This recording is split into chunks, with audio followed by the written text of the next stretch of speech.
Welcome to Lift Talk. We're back. This is the second attempt at recording this because our producer had a malfunction. Get fucked. Okay. I mean, I didn't lie. So this is episode 23. I already used up my Michael Jordan joke in the last take, so I won't bother with that.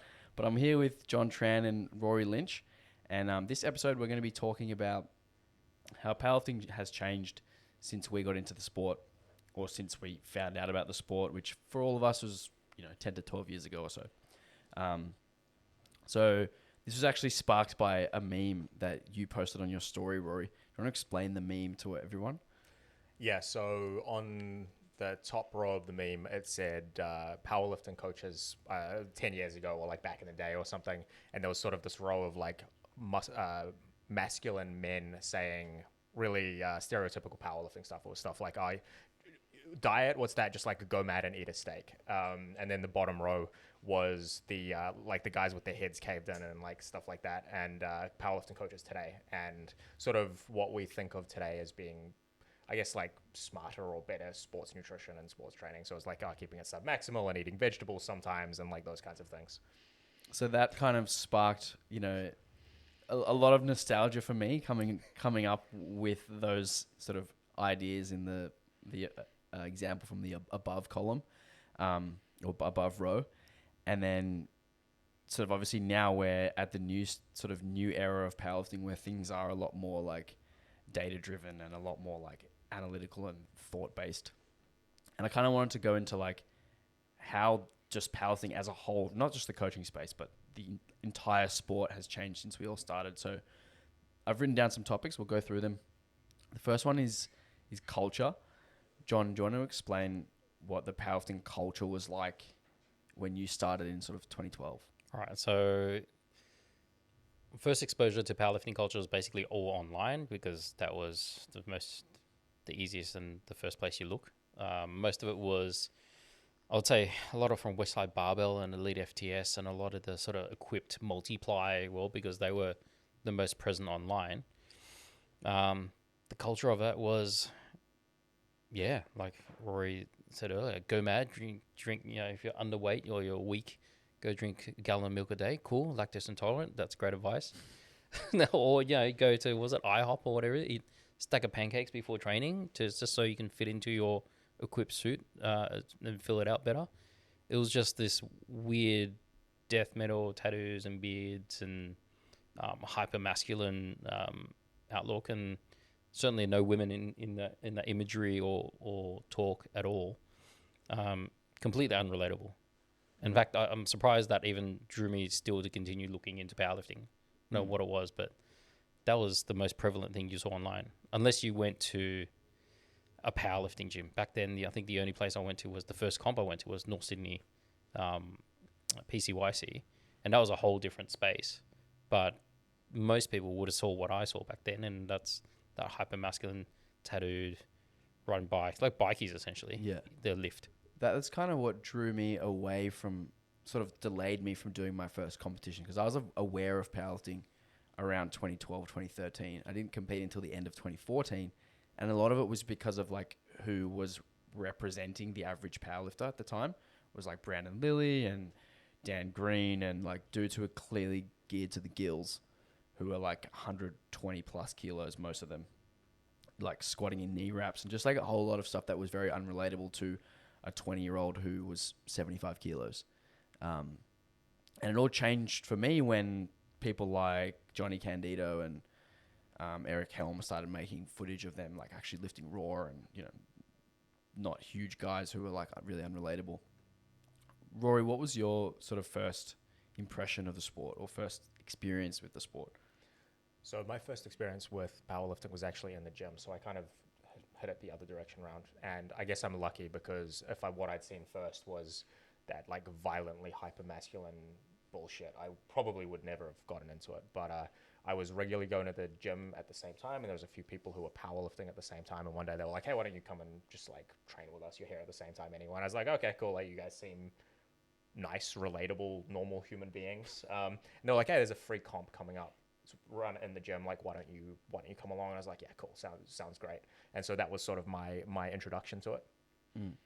Yeah. So it's funny like how much that has changed now, and like the average powerlifter now is just like an average person. It's like we've come from, you go into a gym like City Strength and there's people from all over the place, all different walks of life, all different sporting backgrounds, all different shapes, sizes, ethnicities. Whereas back in the day, it was like, are you white? Are you big? Do you have a beard? Are you a man? You're in. And it was like everyone else was just not shut out, but like almost like not. Definitely not invited. Definitely not invited. It was like either you're a failed athlete like me, or you're a bikie, and that's the only two options. Whereas now we've got like, just literally everyone from all walks of life. It's very cool. Shall we move on to the next bit? I feel like we said a lot more in the previous recording. What do we miss? Yeah. Well, the other identity you missed is personal trainers are looking for a new gimmick. Yeah, to that's become a actually powerlifter. Really true.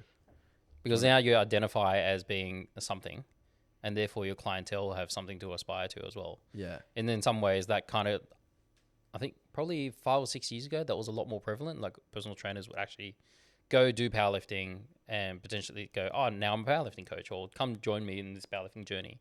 And that brought a lot of people in. That is really true, actually. The classic was do one powerlifting meet and like, oh, now I'm a powerlifting coach. Come on my journey with Yeah, me. well, the expert. That's the You know what mine was actually? I actually coached probably like 5 people 2 comps before I'd ever competed. Really? Yeah. How? You're that guy. So I was like really into like researching about powerlifting and learning about it from like 2012 onwards. And I was sort of doing SPD for ages before I decided to compete. I was PTing at Fitness First. I had members who were like, oh, what you're doing is cool. I want to do that. And then they were like, oh, there's a powerlifting comp at this date. Should I do it? And I'm like, sure. And then I would coach them to it, be there, handle them at the comp. And and I didn't decide to compete until like maybe 9 months after I'd coached someone to a comp. Pretty interesting. Okay. How did you feel coaching at your... Like a complete fraud. Like especially the first comp that I actually went to, like didn't know how it ran. And that's like part of the reason why like for the coaching committee for APA, I want to like make it easy for first time coaches to know what to expect at a comp. Because my first comp, like I hadn't even done a comp. I hadn't even been to a comp. And I'm there trying to like help someone out. And like it went fine, but like it could have been a lot better and a lot smoother had I actually known what was going on. Yeah. So almost 10 years to today, I attended my first powerlifting meet. One of the people who was training in that group was doing just like a novice meet essentially, and getting coached by one of the other people there. I was like, I'll come and watch. And so like I think I was lucky that I watched a meet, and then I did a meet, and then I helped somebody else at a meet. Yeah, so same. it was like a nice progression, I guess. Yeah. Yeah, it made it easier for me doing my first comp that I'd already experienced it from the other side. I mean, I did awfully, so like maybe it didn't help me, but it made me feel more comfortable. I think you're supposed to do awful at your first I'm meet. just a bad example for a lot of things. Anyway, the next item on the list was gyms and gym fit outs. And like this one is one of the biggest noticeable changes is just like the average powerlifting gym or strength gym and how they're equipped now versus what it was like 10 years ago or 12 years ago. John, can you explain what sort of the average, I mean, there weren't really even powerlifting gyms 10 years ago, but can you explain what the average like powerlifting space was like back then? Average powerlifting space back then. We make it sound like it's so long ago. It's only 10 years. In any other sport, Fucking long, man. In any other sport, 10 years is not long. I mean, that's most of the time that classic lifting has been. Yeah, common, true. So true. Well, one of the first, I was like a second comp, I was warming up with like 120, and the plates on one side of the bar were, you know, what they were supposed to be. On the other side was basically just made up plates to make up the total weight on the bar. And it was pretty common to basically warm up either on half racks or cages or something like that. And then the only combo will be on the platform. Like it was very rare for you to be able to warm up. I think up until probably 6 or 7 years ago, there was no such thing. It was just a combo on the platform. That was it. You didn't get to warm up on a combo, let alone a powerlifting bar. So I mentioned the first gym I trained at. Well, I mentioned I was aware of powerlifting like for way before I started actually competing. The gym that I trained at actually had a combo. This was PCYC North Sydney, but it had like chains around it, and the plates were locked up, the calibrated plates were locked up. You couldn't use them. Like members weren't allowed to use them. They like locked it away in the corner. Shout out Dave. It was just saved for the comps, and members couldn't train on it. Yeah, but is that because someone owned it? That stuff. I don't. Maybe. Yeah, that's probably right. It was probably owned by Bloody Powerlifting Australia. That actually used to be like somewhat common, is that people would buy their own bars and lock them up in the gym or drive around with them in their car. Straight through the windscreen. I don't think we need more broken windscreens. Because there were so few power bars at gyms that people would want to know that they were going to have the right equipment there. Yeah. Yeah. Even collars. I remember the first comp I went to, the first comp that I competed at, I was in a power rack with a weightlifting bar and bumpers, and then out on the platform, it feels like 50 times different on a power bar, calibrated plates, combo rack. Like you was almost like a fluke if they had a second combo to warm up on, and then people would always like flock to it and like shotgun it. Yeah. The other thing that you observed over time is the evolution of a powerlifting gym from just being bars and plates to the addition of machines as well. The previous iteration of City Strength was predominantly bars and plates because it's base constraints, but ultimately that was the setup. And a lot of gyms now, you just go there and sure, they've got the competition racks or monos or whatever, but there's also a plethora of entire floor of machines. I think that comes back to like powerlifting almost capturing like the general population. Is that like back in the day, 10 years ago, the average powerlifter just wanted to do the main lifts. And just they SBD. weren't like a commercial gym goer. They wanted to go somewhere that was different to a commercial gym. Whereas now we have people who have come from commercial gyms expecting machines, expecting somewhere clean, expecting, an actual nice gym to train in, as opposed to just like a fucking garage Some dude with shed with a loud couple of music, racks in it, and some power bars, and it's like that kind of, that's like the best example of like how the sports change, is like what the actual facility looks like. The expectations, and the expectations of the average powerlifter are just so much higher now. It's funny that you mentioned clean as being in there, because I've always thought, why does it have to be dusty, dingy, and dirty? It's part of the culture, man. Evolution of the culture. Now we expect stuff that's clean. Like, why wasn't that a prerequisite beforehand? Exactly it's right. It's weird. I think if I was going to summarize the evolution over the last 10 years, it's professionalization. Like, we've gone from coaches who don't really know what they're doing. They might have a system, but the system is a little bit to like a system that works, and coaches that have standards. Wait, you've got a system now and standards? I'll tell you about it later if you want. Gyms that have standards, federations where the expectation is that you provide decent equipment to warm up on as well as compete on. Like, things tend to cost a little bit more because things are a little bit more professional and the standard is a little bit higher as well. True. Yeah, it was almost worn as like a badge of honor from powerlifters that like we do things the hard way. Like we don't need nice shit. We can do all of our training with a rack and a bar. Like we don't need machines. We don't need a clean floor. Like seriously, it was like actually was a badge of honor. Like we work harder than you, therefore we don't need all that extra shit. Yeah, I mean, at the end of the day, like if you don't work hard, no matter all the frills and fancy bits are not going to save you. But ultimately, why should you expect less than what you would get from a commercial gym? Because you're probably paying the same, if not more, because it's specialized. Yeah, you're paying more because it's specialized and for the coaching and stuff like that. I feel like we've almost gone in the direction of like, how can we actually make it more efficient and easier for ourselves?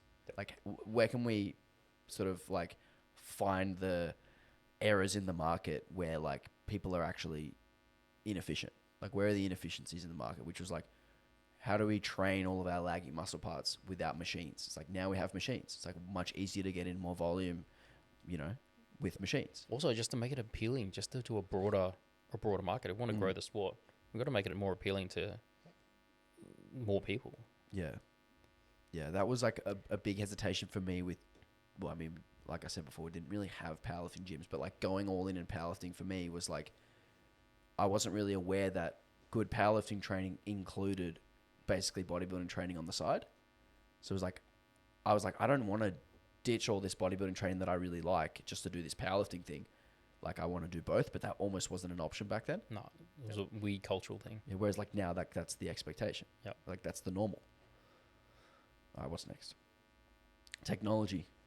This is where we got up to last time. John, you've been coached by, like, a superstar Hall of Fame of coaches in mostly online. All of them online? Yeah, all of them Yeah, online. all of them online. Okay. This will be good then. We'll go through, like, all your coaches in order, in the chronology. Yep. And how the, like, technology grew as sort of time went along. Okay. Let me preface this by saying that this is not how you should approach getting coached online. And the net result is this, and it's not a very good result. So here it goes. So the actual first coach was actually Boris Shako. And that was all done on Google Sheets. Roughly, I think, 8 or 9 months. And it was basically all communicated by him putting his program in Google Sheets, comments in the cells, and then him applying Google Translate through whatever the Russian text or Would whatever. he email you that? Like, he would email you, like, some feedback? Not all the feedback was done on the sheets Oh, the in feedback was a in the cell. sheet. So I would just Wow. go check it on like a Monday morning or whatever, and it would have been just updated with whatever message And that he put in there. you didn't send videos or anything like that? I did. I don't remember what mechanism I sent that through. It definitely wasn't email. I'm pretty sure it was just like, it wasn't YouTube either. It was some sort of either messaging or I attached the link. I can't remember. Interesting. It was that far ago. And then who was after Shako? Shako, after that was Mike Teixeira, RTS. The evolution of being able to log into a portal and basically look up all your info, and your program came via email. And then you could just go into like a chat or a forum in his own little portal. Then after that, I actually don't exactly remember who was after that. Pretty sure I coached myself for a while, and then it was Max Aida. Oh, yeah, that's right. This really is the Hall of Fame. I did really well with Max Aida, and then I got injured, completely unrelated thing, and stopped with him. His was email back and forth and just the Google Sheets, and that was videos via YouTube. He did, yeah. I actually probably had the most enjoyable experience with Max Aida. Then got coached by JP, our mate, who would send our videos by YouTube again, and then emails and PDFs. That was the way I got my program, was on an attached PDF. Well, he still to this day does an email with your weekly program, like written out like a Word document. Still to this day. Still hasn't moved on. So he was coaching me up like until the end of 2021, and he would still send feedback in an email, and then here's your next week. Oh, that was 3 Yeah. years ago. Yeah, how crazy is that? Well, if it works. He didn't evolve with the times. No. And then the most recent coach I had up until COVID was Jordan Shallow, the muscle doc, which actually did quite well for a while. And then COVID hit. And that system was a bit more advanced than the first one with Shako. That was still Google Sheets. but with but like the videos and stuff. It was still YouTube.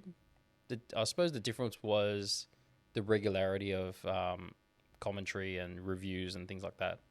For the most part, all my coaching experience has been somewhat similar, with the exception of RTS, where he had his own sort of portal.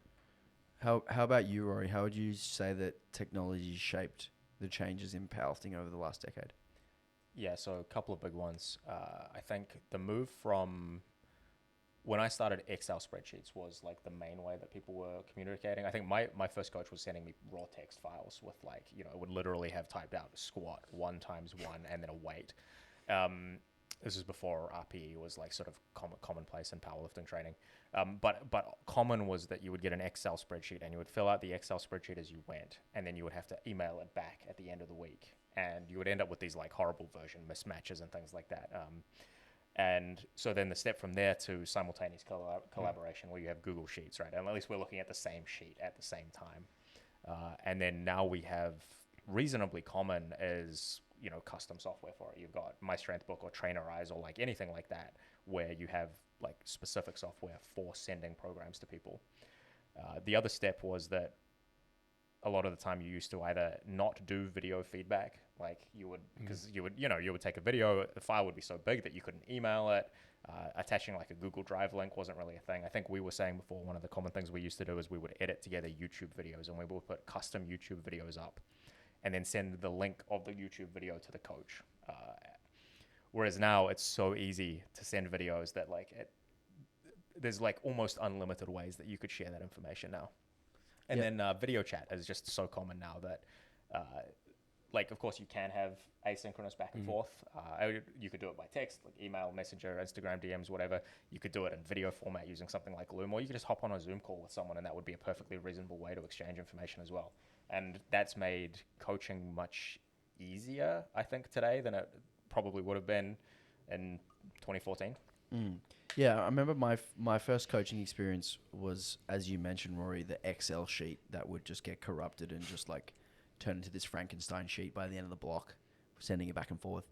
And I would do a weekly YouTube video that I would send to Hanny, where it would be me commentating over the top of my training for the week. And I reckon like it was just such a big effort for me, and I assume for most people.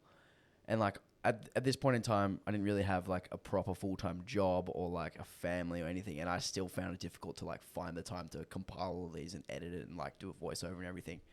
That like I basically just gave up on doing it after a few weeks. Whereas like now you just jump on your phone into whatever app you're using. Hey coach, here's my training session. Here's a couple of short videos. This is what went well, blah, blah, blah. And it's like, it takes 1 minute to do that. And the difference between, how easy it is to check in with the coach now as opposed to what it was like 10 years ago just means that the whole coaching process is sped up, and it's also just like way easier for both parties. Like way, way easier for both parties. I think the other thing with technology that's changed powerlifting is social media. Like obviously that's a huge one. The visibility of powerlifting now has been what's helped it grow. We mentioned this before. It's like people from all shapes and sizes, ethnic backgrounds, both genders, are on display at all times. So there's going to be a community out there that can relate to these people, which is going to allow the sport to continue to grow. Back when I started, you would almost have to wait like a few weeks after the comp was finished for someone to post their results. And the results of the comp weren't posted until like months after the competition. So you don't really know what happened. And I hear like Matt Gary and stuff talk about how they would wait for the monthly USA Powerlifting magazine to be sent to them. I have a stack of those.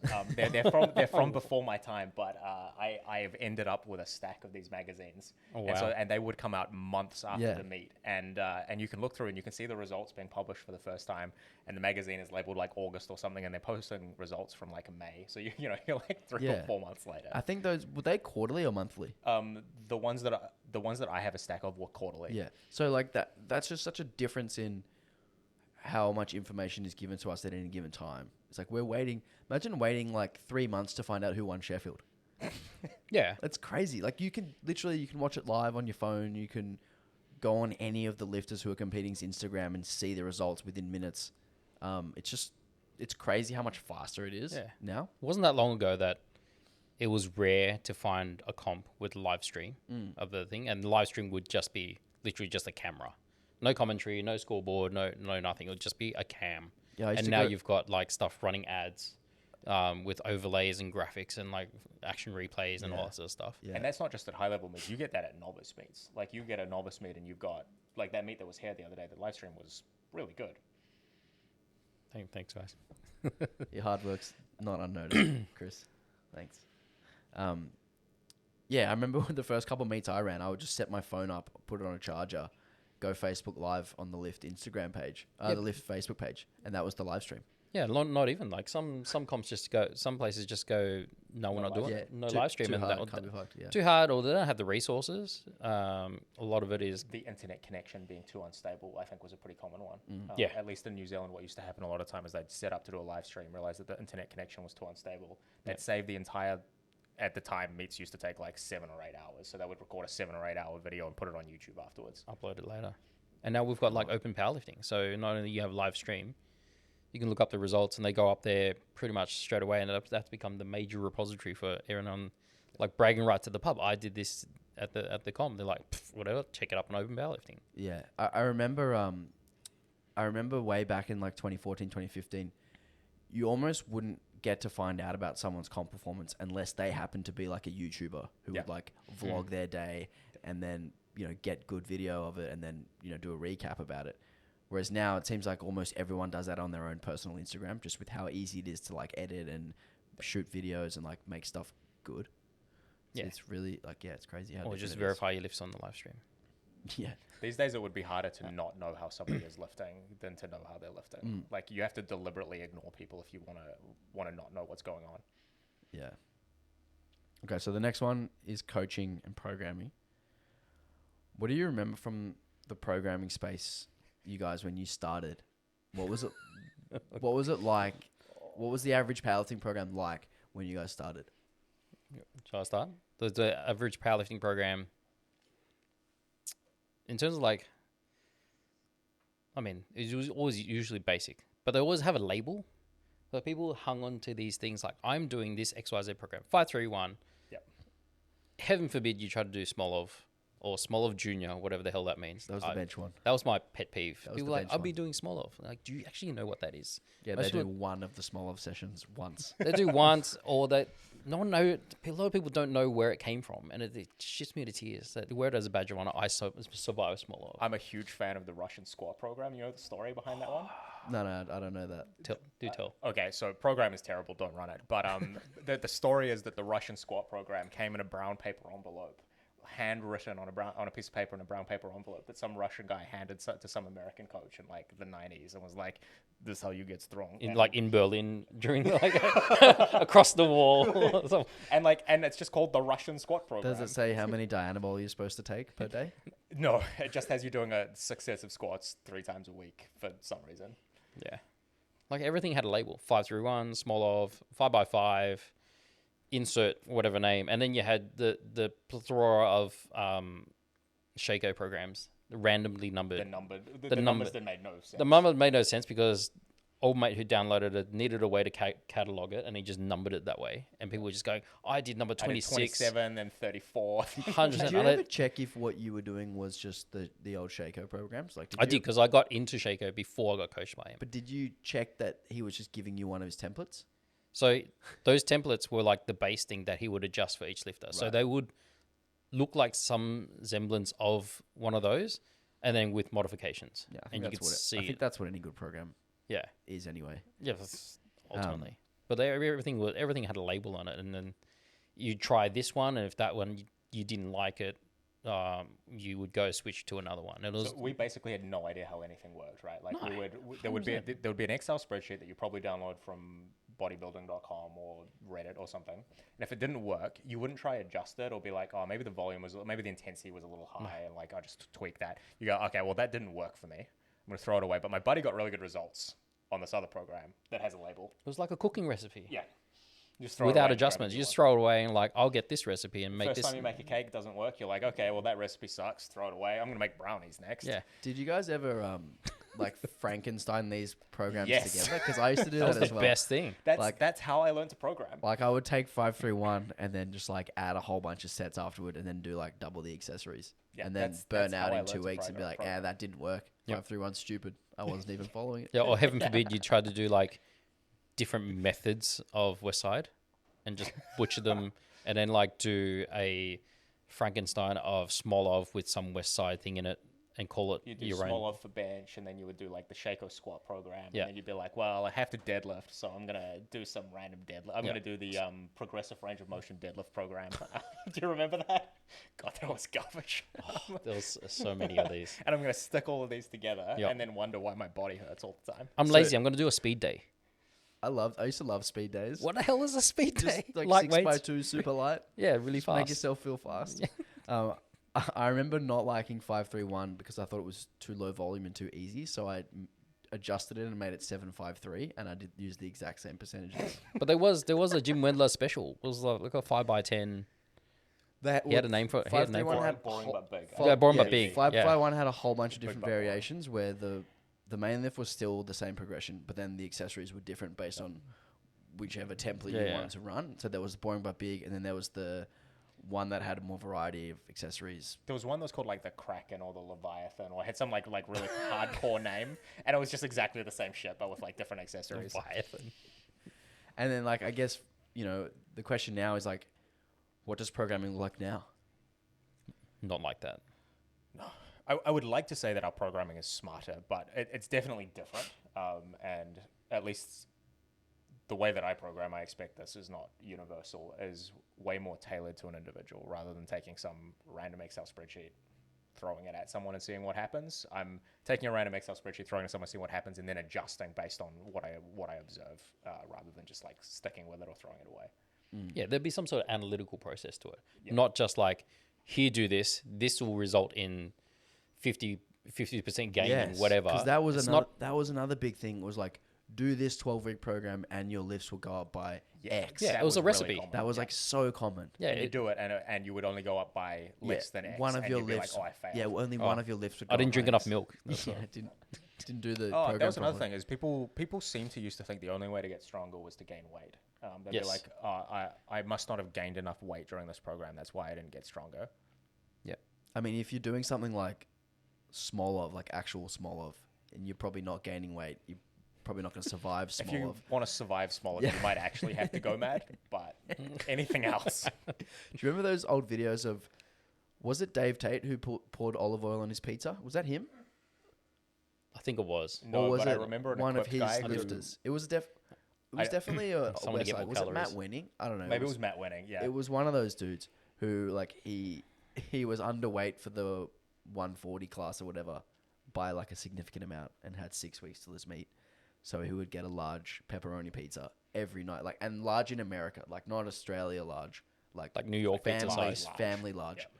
and pour like several tablespoons of olive oil on it. Oh, I bet he gained weight, unless he Sure he did. I get negative gains because shat himself. The only way he wouldn't have gained weight was if he actually died, which is a possibility. Yeah. Not all of those guys lived to their retirement years. winning's still going. Still lifting? Is he? He's not lifting. Oh, okay. Oh, okay. Yeah, He's around. Yeah, the coaching space is funny. Like it was, I guess we can go back to that meme. It was very like, coach is this authoritarian, do Yep. as I say. And now it's very collaborative, Yep. and it's very like, we think about every decision that is made, and we like put thought into every single input in the program. I think to an extent, the fact that social media is more prevalent has actually helped that quite a lot.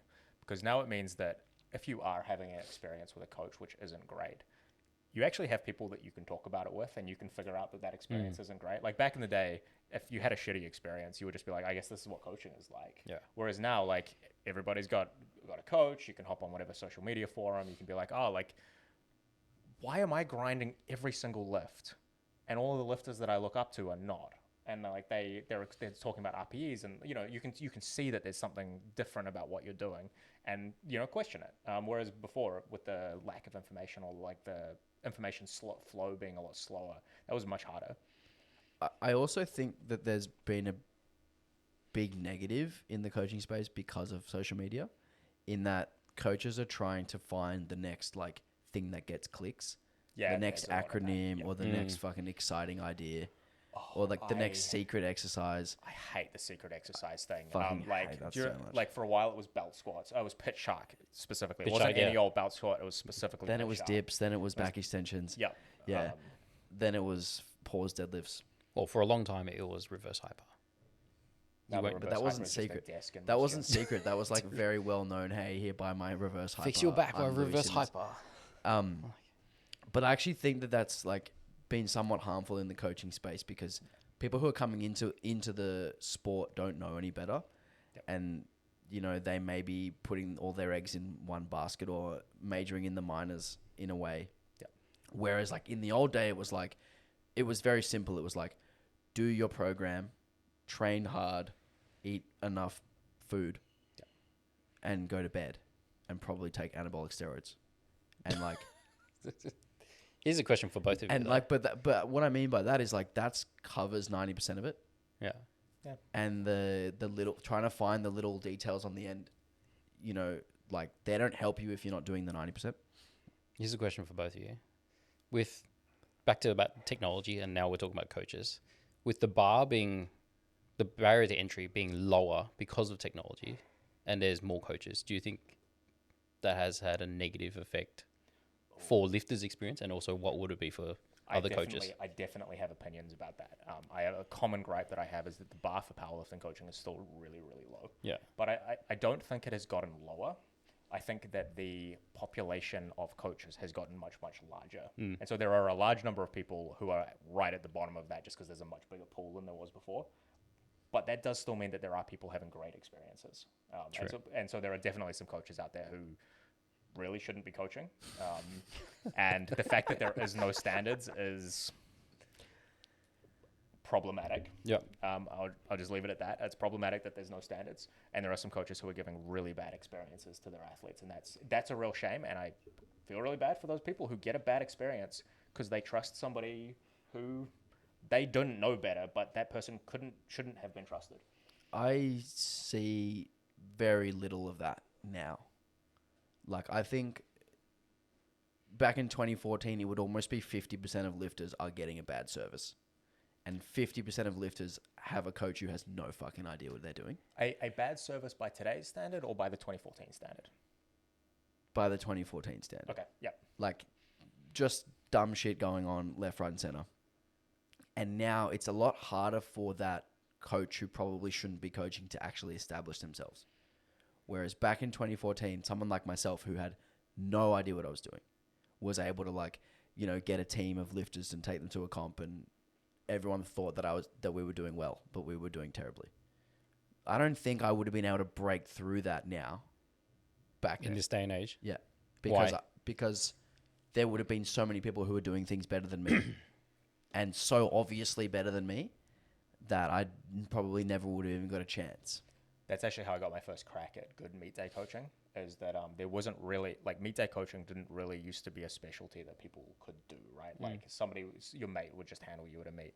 And I happened to be at the Oceania Championships, and there was a couple of New Zealand lifters and various flights who didn't have anyone looking after them. So I was like, oh, sweet, I'll just jump in.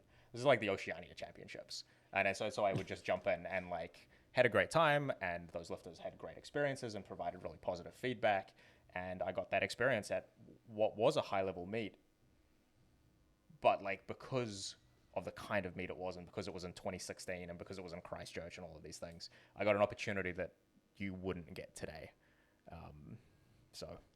Yeah, I think, like, because there's so many options now with coaches, like the comp that we were at City Strength like 3 weeks ago, everyone had a coach there who had their head screwed on. That you could not say that about 2014. Yeah, that's definitely true. That's definitely true. And I think although there's a lot of people who are like trying to find the new flashy thing and trying to and almost like being blindsided by social media in a way, the standard is like so much higher than it was 10 years ago. That's definitely true. There is definitely coaches limboing under the fucking bar, but the standard is higher. I don't really see much of it. I have a personal You're rule in about a naming bit of a names in silo public there. forums, but I will talk to you about it Yeah. after. I'll point out some specific. You also roll around like the same like coaching realms. Yeah, But I also have like extreme. I'm very opinionated, as you know, John. Wait, you have opinions? What? And particularly on comp day, shit pisses me off when people are incompetent. Pisses me off more than most things. Oh, I have stories for you.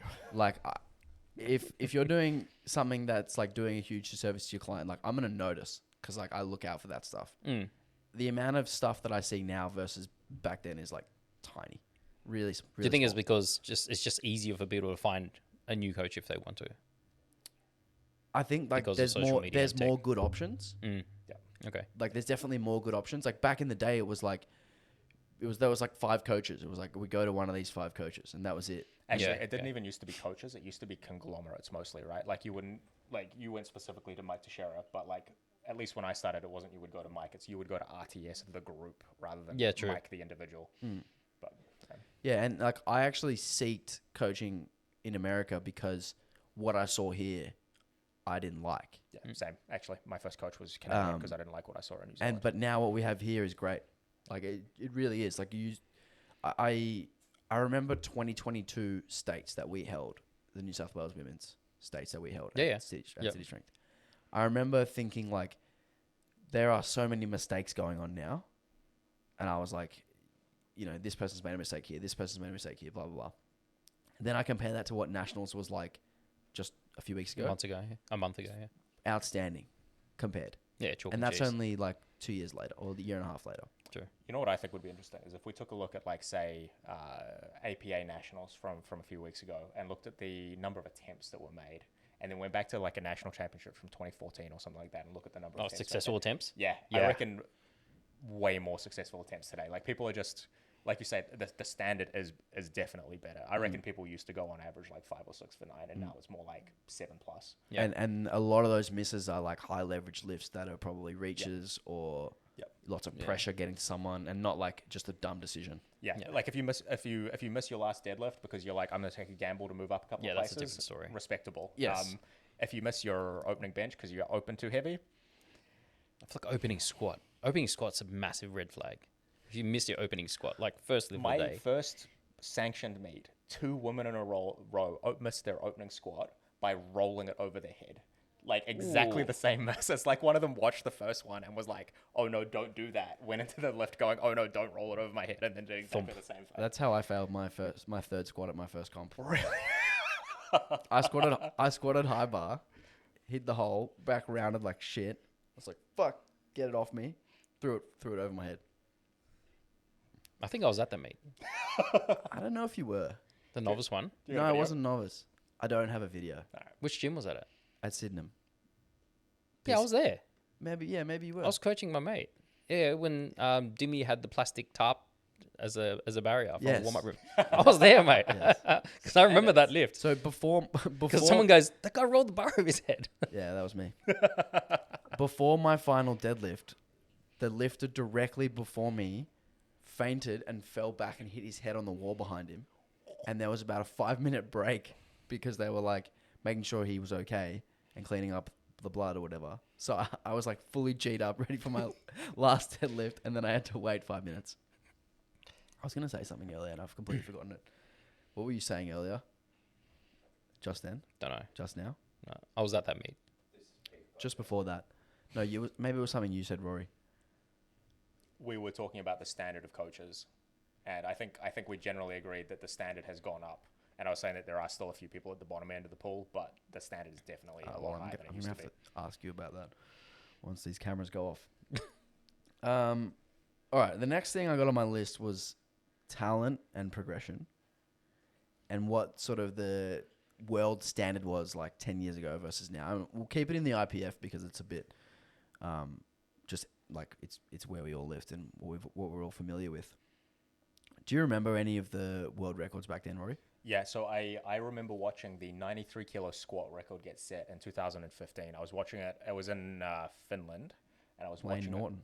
No, it wasn't. It was it was Lane Norton, and I was watching it on my laptop in bed. It was one of the first meets that was like decently getting live streamed, and it was my weight class. So I was like, yeah, cool. And it was 303 kilograms.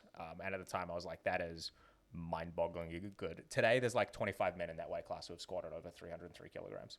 Still the best good morning of all time. World record good morning. Yeah. Still the world record for good morning. I'm actually just going to look up the totals from 2014. I reckon they're probably 10% higher today. Like, I reckon Lane Norton probably went about 800 that day. Yeah. And today, the 93s are going high 800s. Like, they're sort of going 880 to 895. He didn't win, right? I think he came second. I don't recall. I think he came second, but I recall the squat world record specifically. So 2014, biggest total was 847.5. Okay, so we're sort of 40, 50 kilos ahead of that now. So 5% ahead of that. That was Wisbitsky. Christoph Wisbicki. I think the women's totals have progressed a lot more, though. So I think the first few meets that I remember watching, it would have been incredible to watch a woman bench like 60, 65 kilograms. And like that was the standard. You know, you watch a woman at any weight class bench 65 kilograms and you're like, damn, that is a good bench press. Today, there is regularly women hitting 100, 110 kilograms. Yep. Like, and in lightweight, like Dana benched 105 kilograms at 57 the other day. And this is just a like a national level athlete in New Zealand. It's phenomenal. Yeah, I mean, I get to benching almost more than 156, was it? 154, I think. 154. Almost more than any of the super heavies, weighing like 50% of their body weight. It's Yep. fucking unbelievable. 300 kilo squat from a woman. Yeah, 300 kilo Yeah. squat.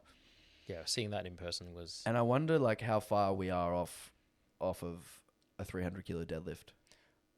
So something that I wonder about sometimes is how far are we from, I don't want to say the ceiling because that indicates that there's like an actual stopping point, and I suspect that that's not true, but there's like an asymptote that we're going to approach, right? And I wonder how far we are from that asymptote. But I think, is it 7 of the open women's total records have been set in the last 12 months out of the 8? Like, I'm picking we're quite far from that asymptote still. Like, things are going to move a lot still. Yes. Using big words I don't understand. Oh, okay, never mind.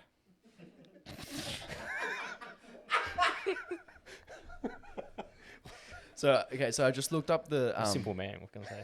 I looked up the 74s in 2014, and the highest total was 687.5. And now we've got 3 men who have gone over 800. And now we have 24 men who have done 687.5. What weight class is that? 74s. 74s. Yeah, wow. And now we have 24 who have done 687.5 or more, and a few who have done 800. So you could go 687.5 and you would not even be in the A flight. Probably wouldn't even be in the B flight. You would be in the C flight today that would have won 10 years ago.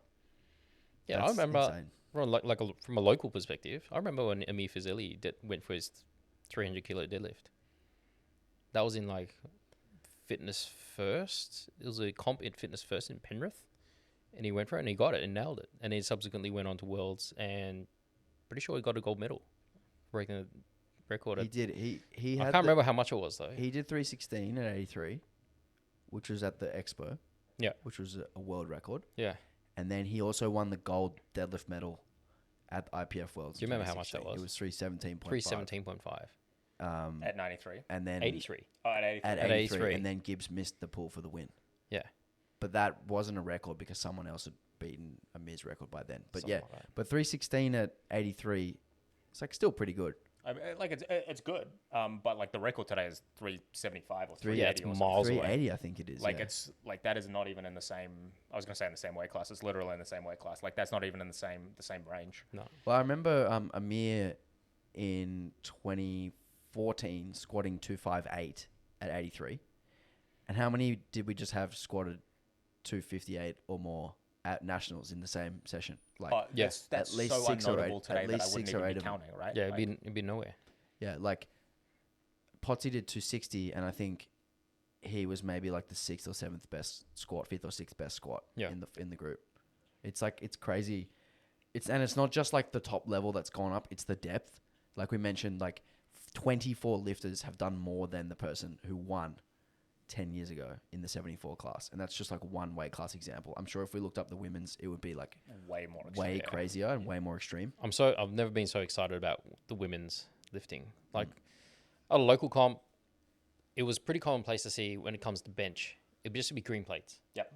Green. Occasionally someone put a yellow on. You're like, whoa, I got to take notice of this one. And now it's blue or reds. Usually reds. And if you're not benching blues or reds, you're not in the game. I was looking at the people who are likely to be medaling in the 47 kilo class at Worlds, and like I think the weakest bencher amongst that group is like closing on an 80 kilo bench at 47. At 47. Closing on an 80 kilo bench. Yeah, that's wild. And that's the weakest person out of that like cluster. Yeah. It's ridiculous. I remember, you remember Jules from Lift? She went to Worlds and came second in 57 juniors. And I believe she totaled around 360 to 370 in 57 juniors. And I would say we probably have like 10 in Australia who could do that now. Just Australia. And she came second at Worlds.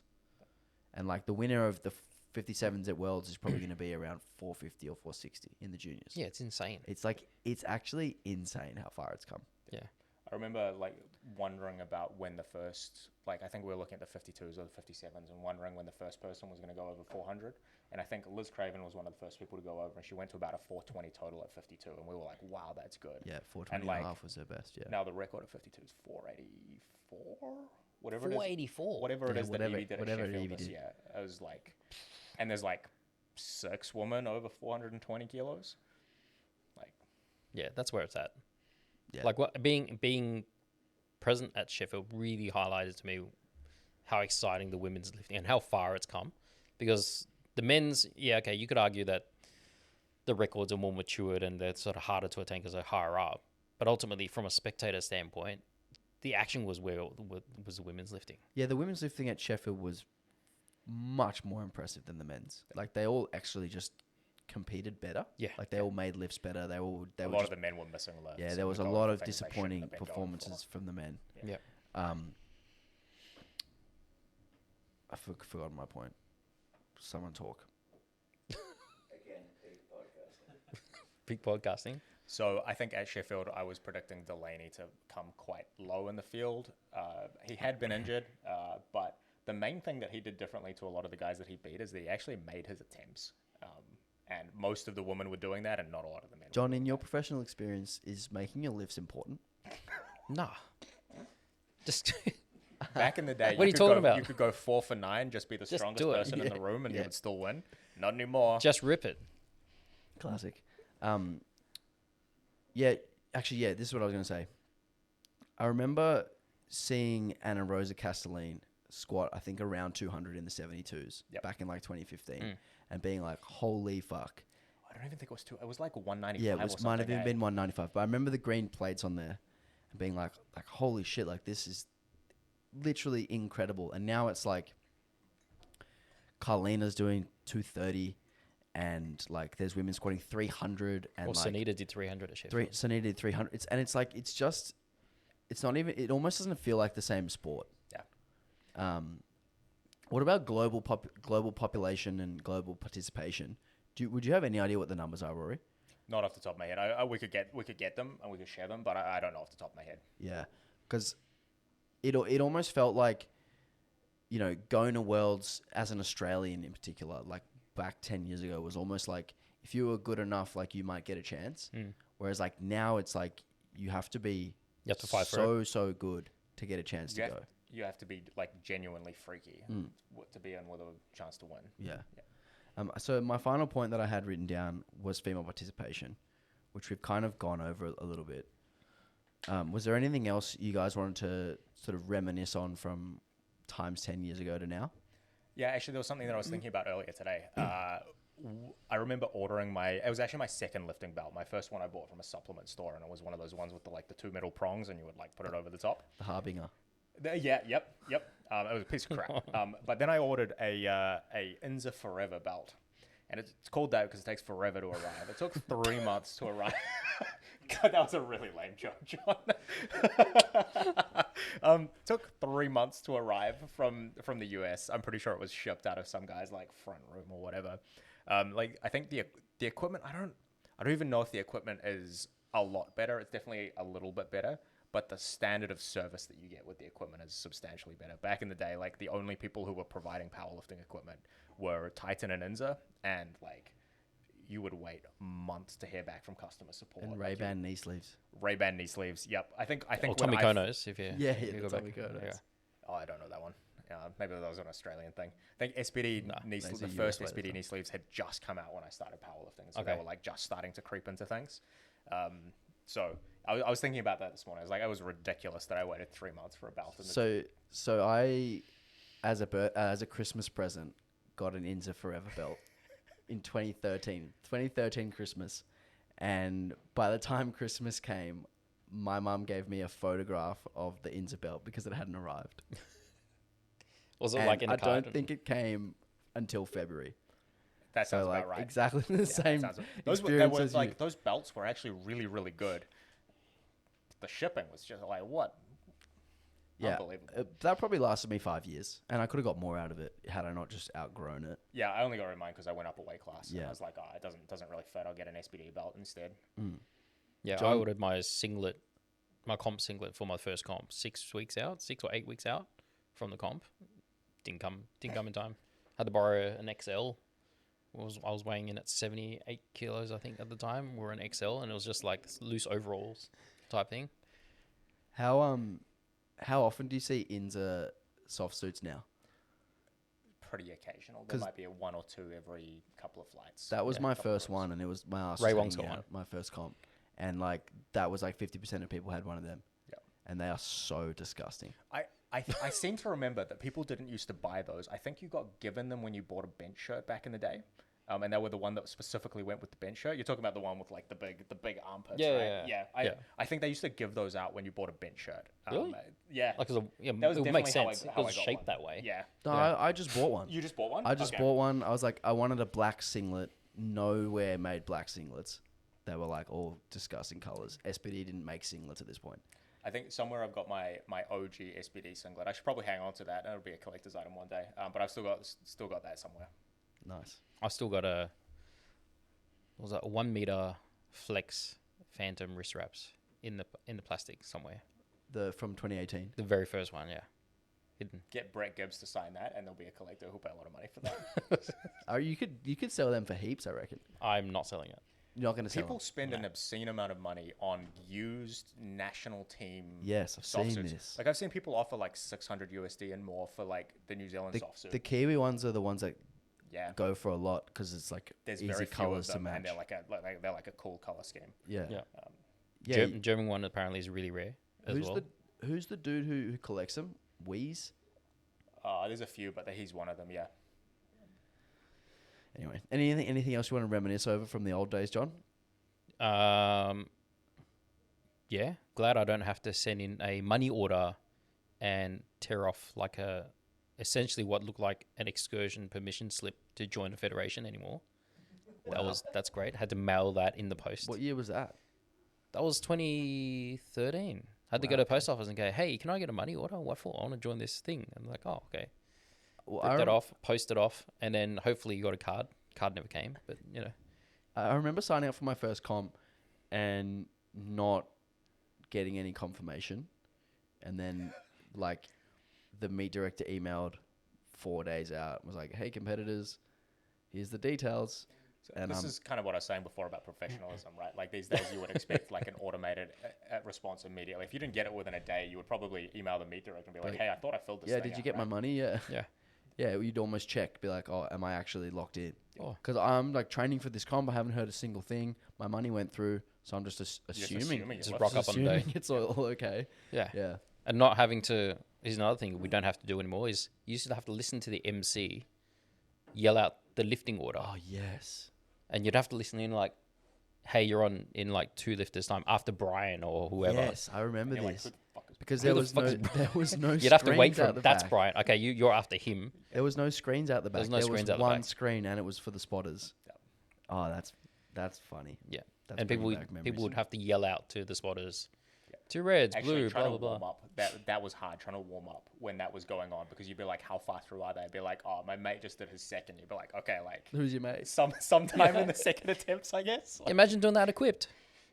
Having to time yourself like putting knee wraps on and all that sort of stuff. I remember one of the first comps that I coached at was at an RSL in Wollongong, and there was a gym at the front of there was a gym at the front of this RSL, and then you walk through the whole RSL to get to where the competition was. It was like in some showroom up on a stage, and there was no screen in the gym where the warm-up area was, so we didn't know the time. We didn't know where we're at in the groups.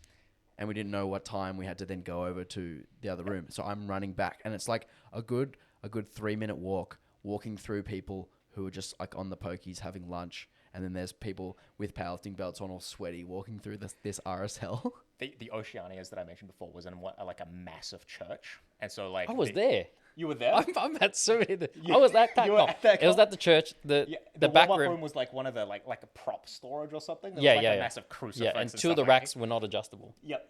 And like one of the racks was on like a raised platform for some reason in the Yep. warm-up area. But It you was had red. to walk all the way around the outside of like the main auditorium to get to the waiting area. It was like about a 3-minute walk. There fortunately was a screen at that one. But like we were occasionally still being like, is this screen frozen? Like, Rory, can you run to the front, check where they're up to, and run back and tell us? Yeah. You're like, oh. That was an interesting comp. Where are we? We're in the church. I was in the session where the fire alarm went off, and we sat in the car park for like 45 minutes between second deadlifts and third deadlifts. Oh. just like, Oh my god! I think I really? rocked up at that time. And why is everyone outside? that's actually funny 'cause the actual fire alarm went off because there was an actual fire at New South Wales States in December. The fire alarm went off because some teenager was vaping inside, which is literally the most like 2023 thing ever. Don't vape inside, kids. So I was actually helping out this other coach with one of his athletes, and we were waiting for this kid to do his last bench, and then the fire alarm went off. So everyone had to go outside. It was only like a 3-minute delay, but it was, and then we found out like an hour later someone was vaping inside. Good Lord. So classic. All right, I think we'll wrap it up there. Thank you, boys, for joining me, taking a trip down memory lane. If you've gotten this far in the podcast, leave us a 5-star review on Spotify, and we'll talk to you probably not next week, maybe the week after.